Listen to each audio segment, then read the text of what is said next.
Baiklah, video kali ini saya akan ceritakan tentang kisah seram di asrama. Tunggu selepas ini. Assalamualaikum warahmatullahi wabarakatuh dan salam sejahtera. Selamat datang ke channel Alif Bosku. Baiklah, channel ini banyak menyediakan video-video yang menarik, jadi jangan lupa untuk subscribe dan tekan butang loceng untuk update video-video yang terbaru. Baiklah, video kali ini saya akan ceritakan tentang kisah seram di sebuah asrama. Kisah ni merupakan kisah legend di asrama. Okey, jadi saya pun dapat kisah ni pun ketika saya tinggal di asrama. Kisah ini diceritakan oleh sahabat saya kepada saya. Jadi, apakah kisah seram tersebut? Jom dengar cerita ini. Okey, kisahnya bermula apabila seorang pelajar asrama, merupakan seorang pelajar yang rajin. Rajin belajar pada waktu malam. Biasalah kalau di asrama pada waktu malam belajar sekitar jam 8 malam hingga 10 malam sebelum sapa dan tidur malam.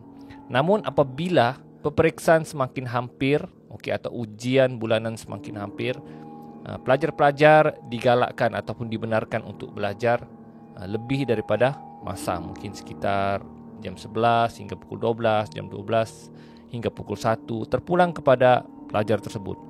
Jadi ada beberapa orang pelajar yang sambung semula belajar hingga lewat malam. Tidak ketinggalan seorang pelajar ni, dia nekat untuk belajar selepas sapa. Jadi dia belajar sekitar jam 11 hingga pukul 1 begitu. Maklumlah pelajar-pelajar yang rajin dan hebat ini, memang mereka akan belajar bersungguh-sungguh. Mereka akan belajar melebihi had. Itu mereka lah. Kalau saya saya tidur. Saya jarang-jarang belajar sampai atas malam. Jadi pelajar ini lanjutkan masa belajarnya hingga ke lewat malam. Kebetulan pada malam tersebut hanya dia seorang sahaja yang belajar. Jadi dia tidak pedulilah sama ada ramai orang kah, tidak ada orang kah. Tapi kalau seorang pelajar yang rajin, dia tidak kisah. Ketika dia belajar, belajar sendiri di bilik belajar. Bilik belajar biasanya terletak di bawah asrama lah, tingkat paling bawah, dan ada satu bilik khas. Memang bilik itu adalah tempat belajar. Selesa, ada tempat duduk, ada meja, ada kipas, ada lampu. Jadi selesa lah, tidak ada gangguan daripada pelajar-pelajar lain. Jadi tambah-tambah lagi tidak ada pelajar lain. Jadi itu satu kondisi yang terbaik untuk belajar dan fokus. Jadi ketika dia belajar, dia rasa macam ingin terkucil. Dia ingin kencing lah. Jadi dia pun pergi ke tandas. Selepas dia kembali dari tandas dan kembali semula ke bilik berkenaan, dia lihat ada 3 orang rakannya duduk di tempat dia lah. Berhadapan dengan dia. Contohnya macam saya, meja sini. Di hadapannya ada 3 orang lagi rakannya. Jadi dia rasa lega lah, ada 3 orang rakannya lagi yang belajar bersama-sama. Jadi dia pun tegur lah, "Dam, rajin pula kamu malam ni belajar." Tapi 3 orang rakannya ni tidak menjawab apa dia cakap. Dia hanya memandang lelaki tersebut dan hanya senyum. Weh geng, seram kan? Dia pun duduk dan sambung belajar. Tapi yang 3 orang ni, kawan dia, mereka tidak belajar. Mereka hanya duduk diam di meja tersebut. Tapi rakan seorang ni, dia masih tidak perasan. Dia masih mentelaah pelajaran. Dia masih rujuk buku, tengok sana, rujuk buku, tengok sini. Kemudian dia bertanyalah kepada rakan-rakan 3 orangnya ni. "Dam," dia cakap, "kamu ni turun ni tak bawa buku, tak belajar. Apa kamu mau belajar tentang apa? Kalau mau berbincang, beritahulah saya." Dia cakaplah pelajar tersebut. Tapi masalahnya, 3 orang yang kawannya ni, yang duduk di depannya ni, tidak bercakap apa-apa, hanya senyum melihat dirinya. Dan yang bebalnya ni, si kawan ni yang belajar ni masih tidak faham. Masih kurang sedar, masih tidak sedar siapa sebenarnya yang 3 orang di depan ni. Dia masih teruskan lagi pelajarannya. Dan apabila dia bertanya lagi soalan-soalan, dan masih belum dijawab, dia sudah mula timbul rasa pelik. Okey, dia sudah timbul rasa pelik. Macam, kamu ni kan, aku tanya kamu tak jawab. Aku tanya kamu tak jawab. Apa masalah kamu sebenarnya ni? Dia cakap begitu. Dan tiga-tiga orang ni hanya senyum. Dia cakap, tiga orang rakannya ni hanya buang masa lah, ingin lepak-lepak ke. Tapi dia masih belum sedar lagi lah ya, si kawan ni. Jadi dia masih asyik bercakap lagi lah, mengomel lah. Dia cakap, kalau kamu datang sini hanya untuk mengganggu saya, baik kamu naik tidur lah, dia cakap. Ini kalau duduk di sini hanya untuk mengganggu, tidak perlulah, dia cakap. Aku mau fokus pada pelajaran. Dia masih mengomel. Sedangkan tiga orang tadi itu, dia hanya senyum dan memandang rakan tersebut.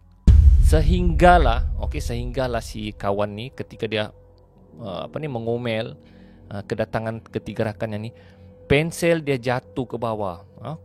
Alamak, jatuh. Jatuh. Dan apabila jatuh, dia pun pergi pungut lah. Si kawan ni pergi pungut lah pensel. Dia cakap sambil mengomel, dia cakap, kamu tak nak belajar, mengganggu aku, hilang fokus aku di sini. Alamak, pensel terjatuh, dia cakap. Lepas tu dia pergi ambil. Dan guys, ketika dia ambil pensel tersebut, dan apabila dia memandang di bawah meja, ketiga-tiga orang itu tidak ada kaki. Guys, ketiga-tiga orang di depannya tu tidak ada kaki. Maksudnya kaki mereka tidak menjejak tanah. Nah guys. Dan di situ baru si kawan sedar yang tiga orang di depannya tu bukan manusia. Jadi selepas dia ambil pensilnya, dia bangun semula. Dan ketiga-tiga orang tersebut masih memandang dia dan senyum. Guys, sebenarnya kan guys, kalau hantu ni, kalau hantu lah kita jumpa, hantu ni tidak perlu dia berteriak yang dia perlu tidak takut. Tidak perlu. Cukup dia duduk diam-diam, senyum dan lihat kau. Itu sudah cukup seram guys. Itu sebenarnya hantu. Cara hantu menakutkan orang. Kalau saya lah di tempat pelajar tersebut, ya Allah, ndaklah tahu macam mana, mau pingsan kali. Jadi di sambungan cerita, bila sudah dia sedar yang depan tu bukan manusia, dia masih bangun dan melihat tiga orang tu masih senyum dan memandang dia. Dia sudah berdebar-debar. Jantung dia sudah berdegup. Aduh, dia cakap dalam hati dia, alamak, rupa-rupanya depanku ni bukan orang. Jadi dia berfikir dan cari inisiatif, macam mana aku nak lari dari sini. Macam mana aku nak lari dari sini, dia cakap. Dia sudah gelisah, Belu sejuknya sudah keluar dan dia sudah memandang kanan dan kiri. Alamak, macam mana aku nak keluar dari sini ni guys. Tiba-tiba dia dapat idea. Baik aku pura-pura naik ke bilik, ambil kotak pensel ke, ambil buku ke. Dia pun beritahulah dengan tiga orang ni. Dam, dia cakap, aku naik bilik dulu, ada buku yang tertinggal. Ya, kamu tunggu sini dulu ya, kejap. Dia cakap begitulah. Padahal dia mau lari dulu. Padahal dia mau lari. Jadi dia pun cakap sekali lah. Jadi Dam, aku pergi dulu ya. Masa dia mau toleh, masa dia mau bergerak, si Adam ni baru bercakap. Dia cakap, nak ke mana tu? Dia cakap, nak ke bilik kah atau sudah tahu?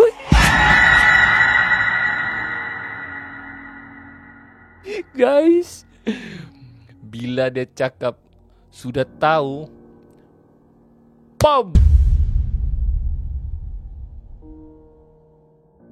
si kawan terus pitam guys, pengsan. Dia terus tidak sedarkan diri. Dan apabila dia sedar diri, dia lihat sudah ramai orang mengerumuni dia. Dia tengok kawan-kawannya dan kawan-kawannya menegur, apa yang berlaku dengan kau ni? Apa yang berlaku dengan kau ni? Apa yang telah berlaku? Dia pun bangun, astagfirullahalazim. Aku nampak hantu, dia cakap. Dia pun berceritakan peristiwa yang berlaku kepada rakan-rakannya.